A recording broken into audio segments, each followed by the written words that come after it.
perusahaan food and beverage yang terdaftar di Bursa Efek Indonesia. Selanjutnya, latar belakang penelitian saya yang pertama adalah pasar modal mempunyai peranan yang sangat penting bagi perekonomian suatu negara. Pemerintah dalam hal ini berupaya meningkatkan peran pasar modal karena peranannya dalam pembangunan nasional sebagai salah satu sarana pendanaan bagi dunia usaha dan sarana investasi bagi masyarakat. Yang kedua yaitu implementasi keputusan investasi sangat berpengaruh terhadap ketersediaan dana perusahaan, baik sumber pendanaan internal maupun sumber pendanaan eksternal. Perusahaan mempunyai beberapa alternatif untuk menentukan struktur modal yang tepat bagi perusahaannya sehingga dapat meningkatkan nilai perusahaan. Yang ketiga, keputusan investasi dijadikan perusahaan sebagai salah satu tolak ukur untuk memperoleh return yang tinggi dalam berinvestasi. Selanjutnya yaitu landasan teori. Ada beberapa teori mengenai penelitian saya ini. Yang pertama yaitu pecking order theory, yaitu sumber pendanaan perusahaan dari dalam lebih didahulukan daripada sumber pendanaan eksternal. Yang kedua yaitu signaling theory. Teori sinyal ini membahas bagaimana seharusnya keberhasilan atau kegagalan manajemen disampaikan kepada pihak pemilik modal. Yang ketiga yaitu keputusan investasi. Keputusan investasi merupakan suatu kebijakan untuk menanamkan modal pada satu aset atau lebih guna memperoleh keuntungan di masa yang akan mendatang. Yang keempat, kepemilikan manajerial. Kepemilikan manajerial sangat berpengaruh positif terhadap keputusan investasi. Manajer dalam hal ini mengejar pertumbuhan perusahaan yang tinggi. Apabila investasi berhasil, maka akan menaikkan nilai perusahaan. Yang kelima, likuiditas. Likuiditas merupakan kemampuan perusahaan dalam menyediakan kas bersih guna memenuhi kebutuhan perusahaan baik yang bersifat jangka panjang maupun jangka pendek. Yang keenam, profitabilitas. Profitabilitas merupakan kemampuan perusahaan dalam menghasilkan laba bersih dari setiap aktivitas perusahaan. Proksi dari profitabilitas ini adalah ROI atau Return on Investment. Selanjutnya yaitu hutang. Hutang merupakan semua kewajiban perusahaan kepada pihak lain yang belum terpenuhi. Proksi dari hutang ini adalah leverage. Leverage merupakan proporsi antara total hutang dibagi dengan total aset perusahaan.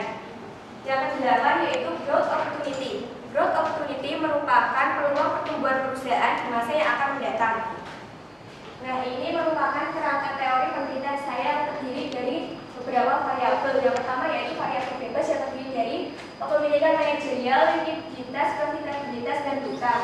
Variabel terikatnya yaitu keputusan investasi. Nah, dari variabel-variabel bebas ini, apakah ada pengaruh terhadap variabel terikat yaitu keputusan investasi?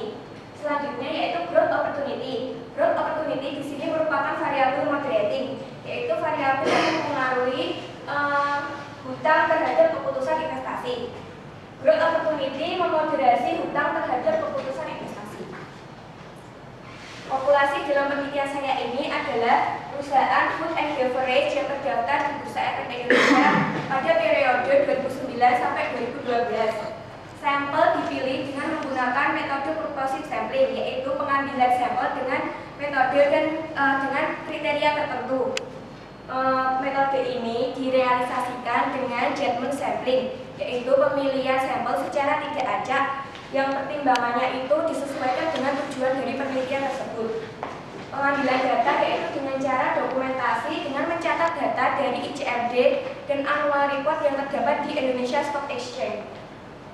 Nah, ada analisa data dalam penelitian saya yaitu yang pertama uji asumsi klasik yang terdiri dari uji normalitas, uji multikolonialitas, uji heteroskedastisitas, dan uji autokorelasi. Yang kedua yaitu analisa regresi linear ganda.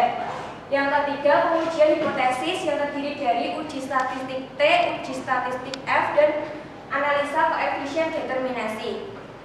Selanjutnya, hasil yang diharapkan bagi peneliti selanjutnya yaitu dapat dijadikan sebagai dasar untuk mengembangkan penelitian lebih lanjut mengenai keputusan investasi.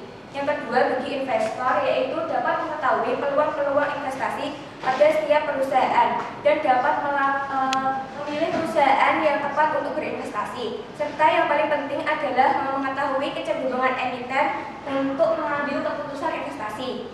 Selanjutnya, bagi emiten yaitu memberikan wacana tambahan dan dapat dijadikan sebagai bahan pertimbangan untuk pengambilan keputusan investasi. Sekian presentasi dari saya. Wassalamualaikum warahmatullahi wabarakatuh.